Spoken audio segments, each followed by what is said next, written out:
ঝালমুড়ি খাইয়া কি লাল হইয়া গেছে। আমি আগুন পানি কবিরাজ ডাকতেছি, সুস্থ করে ফেলবে। জটিল রোগ, খুবই জটিল রোগ।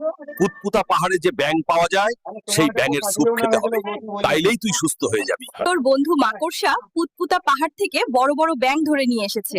আন্টি, এইগুলা দিয়ে সুন্দর করে হালকাকে স্যুপ রান্না করে দেন। সাবস্ক্রাইব করুন।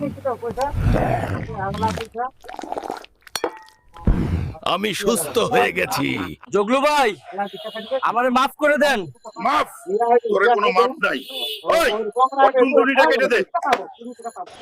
যা, তোরে মাফ করে দিলাম। সামনে তুই ডাবল দিবি। থানায় চল, ওয়ারেন্ট আছে। বস, কে চিনস? আঙ্গুল কাটা জগলু, নাম শুনলে এলাকা কাঁপে। থানায় চল, ওয়ারেন্ট আছে। বস, কে চিনস? আঙ্গুল কাটা জগলু, নাম শুনলে এলাকা কাঁপে। আর আমি কে জানিস? আমি তোর আব্বা, ডিস্ট্রিক্ট কমিশনার। ওই চুন্নু, স্বরাষ্ট্রকে ফোন লাগা। জি স্যার। দুঃখিত স্যার, আপনাকে ডিস্টার্ব করার জন্য।